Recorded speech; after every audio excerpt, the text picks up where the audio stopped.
Bonjour, je suis Pierre Scocart et dans cette vidéo je vais vous montrer pas à pas comment on construit une stratégie de sélection d'actions à partir de la liste des actions recommandées qui est fournie chaque semaine par le site et en utilisant l'outil de stock picking qui se trouve également sur le site. Cette sélection est nécessaire parce qu'en effet, si on part bien d'une liste d'actions recommandées qui en moyenne surperforme systématiquement le marché, il n'empêche que cette liste comporte 200, 300, voire 400 valeurs et qu'il nous est impossible d'investir dans autant de valeurs. On va devoir en sélectionner quelques-unes, quelques dizaines tout au plus, et il ne faudrait pas que dans cette sélection, on prenne des valeurs qui sont du mauvais côté de la moyenne. Il est donc important d'avoir une bonne et saine stratégie et vous allez voir avec l'outil de stock picking que c'est très facile à construire. Nous avons déjà d'ailleurs 9 stratégies qui sont indiquées sur le site comme vous allez le voir. Alors, pour aller dans l'outil de stock picking, nous commençons par introduire nos identifiants d'abonnés. Nous entrons sur le site, nous allons dans la rubrique outils, et là, parmi les différents outils qui vous sont présentés, simulateur, calculateur, etc., vous avez l'outil de stock picking. Alors nous cliquons sur l'outil de stock picking, et c'est ici que je vous disais que déjà 9 stratégies, à l'heure où je vous parle, sont 9 stratégies qui sont en fait prêtes à l'emploi, se trouvent déjà sur le site. Vous pouvez voir le détail de ces stratégies ici. Et ce que nous allons faire maintenant, c'est construire une nouvelle stratégie qui se retrouvera vraisemblablement dans quelques jours sur le site pour constituer une 10e stratégie. Alors, nous n'allons pas cliquer sur outils de stock picking, ce fera l'objet, la description de la manière d'accéder à l'outil de stock picking en lui-même fera l'objet d'une autre vidéo. Nous allons directement passer maintenant à l'outil de stock picking en lui-même. Alors, nous changeons l'écran. Alors, nous allons faire d'une pierre deux coups en appliquant l'outil de stock picking, non pas à la base de données de ce jour, qui est le 8 mai 2011, mais nous allons l'appliquer à une base de données d'il y a 10 semaines, très exactement, c'est-à-dire à celle du 26 février 2011, de manière à pouvoir contrôler, après avoir établi notre stratégie, quelle sera ou quelle a été la performance à ce jour d'une stratégie constituée il y a 10 semaines. Alors, premier élément de la stratégie, et comme pour toute stratégie, nous allons déterminer un investissement par ligne maximum. Nous allons prendre ici 5000 €. C'est-à-dire qu'en fait, on veut des actions qui sont suffisamment liquides pour qu'on puisse traiter des ordres jusqu'à 5000 € chaque jour. Cela signifie que ce seront plutôt des entreprises d'une certaine taille et cela va conforter également les entreprises d'une certaine taille étant suivies par un nombre d'analystes plus important. Cela va conforter l'effet positif des annonces de révision bénéficiaire qui est à la base du système de stock engineering.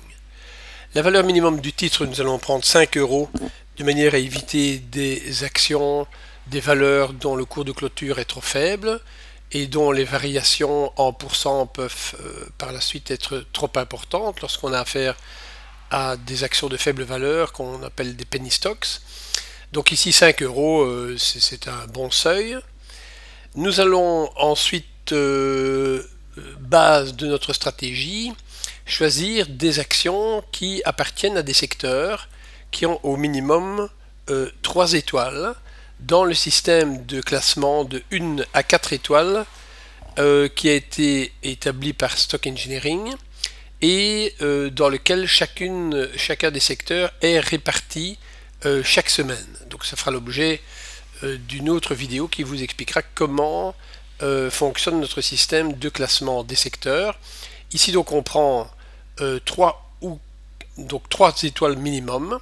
Pourquoi est-ce qu'on ne prend pas seulement les actions de 4 étoiles? Parce qu'on souhaite pouvoir capter également dans notre stratégie des actions qui s'améliorent, qui sont dans des secteurs qui s'améliorent, puisque dans les secteurs, il y a évidemment le secteur 4 étoiles, il ne peut faire que repasser à 3 étoiles, tandis qu'un secteur 3 étoiles a encore du potentiel et monter vers 4 étoiles.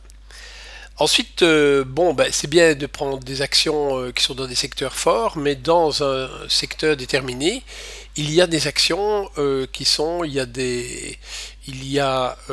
des actions qui sont au top, qui sont en avance, et des actions qui sont à la traîne.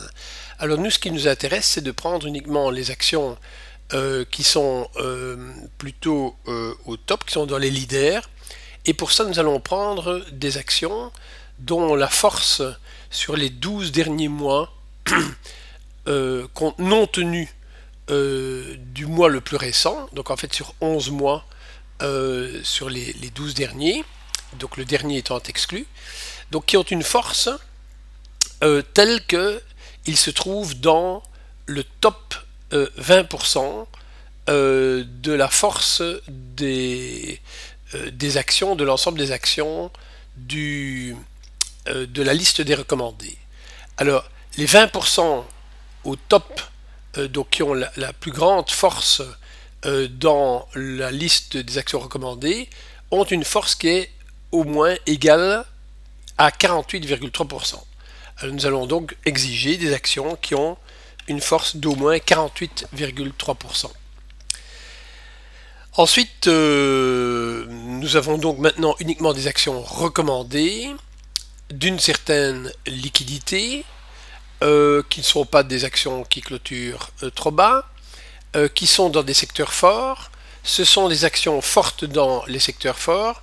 Nous allons encore évidemment choisir des actions qui ne sont pas depuis trop longtemps en tête de peloton, auquel cas elles pourraient éventuellement stagner, mais des actions qui ont encore du potentiel devant eux, donc qui sont des gagnants, mais qui sont encore en train de creuser l'écart par rapport au restant du peloton.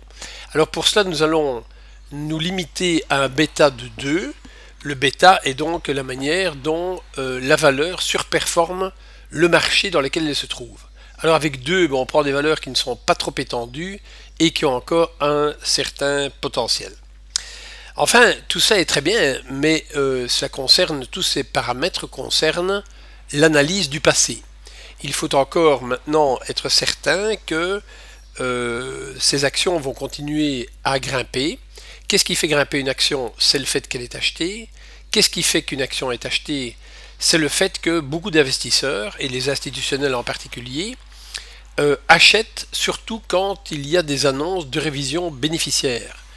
On se dit qu'à ce moment-là, il y a un mouvement, un momentum dans les bénéfices qui va faire monter la valeur de l'action, et très tôt, donc chaque fois qu'il y a dès qu'on apprend une révision positive du bénéfice, les institutionnels achètent, ce qui fait monter le prix de l'action. Et quel est l'indicateur de stock engineering qui chiffre chaque semaine la probabilité d'avoir de nouvelles révisions bénéficiaires haussières ou baissières? C'est le trust.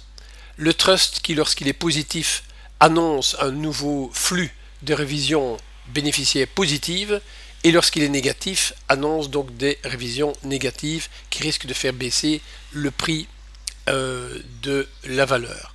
Alors, l'effet du trust, qui est la principale denrée, je vais dire, à la base de la méthode stock engineering, est une méthode, de nouveau, donc, qui fonctionne statistiquement et donc très très bien, et qui apporte un avantage déterminant. Alors nous allons prendre ici une valeur de trust suffisamment élevée. Pour rappel, le trust il peut varier entre moins 3 et plus 3. Nous allons prendre un minimum de 2, ce qui va nous assurer que on a encore plusieurs jours et plusieurs semaines devant nous avec de probables annonces de révision bénéficiaire positive. Et enfin, on va s'assurer de ce que les valeurs qui arrivent à sortir, les valeurs qui sont dans la liste des recommandés, ne s'y trouveraient pas par hasard suite à une erreur dans les flux informatiques que nous avons. Et nous allons exiger que donc ces valeurs soient dans la deuxième semaine consécutive au moins dans la liste des recommandés. Une même erreur ne peut pas arriver deux fois de suite à la même valeur, et donc en mettant simplement le chiffre 2 ici, on s'assure qu'il n'y a pas de valeur erronée dans la base de données. Alors voilà, donc nous avons 1, 2, 3, 4, 5, 6, 7 critères, et nous allons appliquer ces critères à l'ensemble de la base de données qui se trouve dans le fond de la page ici, et que vous pouvez bien entendu encore examiner plus en détail en faisant défiler toute la liste jusqu'à la fin de la liste. Bon, nous remontons, et pour appliquer cela, d'abord nous assurons que effectivement on va bien appliquer le filtre à toute la liste, et puis ensuite nous allons uniquement choisir les actions qui sont OK dans ces critères. Alors vous voyez que les actions qui ressortent sont De Richbourg, Dialight et Renissau. Nous allons donc maintenant imaginer qu'on a acheté ces actions au cours d'ouverture du jour qui suit cette information, c'est-à-dire le lundi 28, et que nous vendrons les actions dès qu'elles auront une pastille rouge, c'est-à-dire un OREC rouge. Pas de stop, uniquement une vente sur OREC. Alors, De Richbourg, entre le 26 février et ce 8 mai, n'a jamais été rouge. Renissau non plus. Seul Dialight a reçu une pastille rouge le 5 mars et aura été donc vendu au cours d'ouverture du lundi qui suit. Alors, les résultats de cette stratégie vous sont présentés dans ce tableau. Vous voyez que pendant que l'Eurostoxx a fait pendant toute cette période un recul de 0,12%, De Richbourg a eu une plus-value de 3,62, Dialight de 19,14 sur très peu de temps, et Renissau de 6,65. Au total, pour cette stratégie, cela fait donc pour ces trois valeurs une plus-value de 9,80% sur 10 semaines, à comparer au recul de 0,12% de l'indice Eurostoxx. Vous voyez ici le graphe de Renissau, et vous voyez que la flèche verte, le moment où l'action a été achetée, et où nous nous situons maintenant au 8 mai. Voici ce que cette stratégie a donné pour De Richbourg. Vous voyez ici le moment de l'achat, vraiment fait à un creux. Il n'y a pas eu de pastille rouge pour De Richbourg, et donc nous sommes toujours engagés dans cette action au jour d'aujourd'hui. Et enfin, vous avez Dialight qui a été acheté à ce moment-ci, lors de l'application de la stratégie, et qui a été vendu grâce à la pastille rouge qui est apparue le 5 mars à un sommet qui se trouve ici, qui n'a presque pas été atteint depuis, et qui nous a permis de faire en quelques jours une très jolie plus-value. Voilà, je vous remercie de votre attention, et d'autres vidéos seront faites sur l'outil de stock picking. J'espère que ça vous a intéressé et va vous inciter à travailler davantage avec cet outil. À bientôt.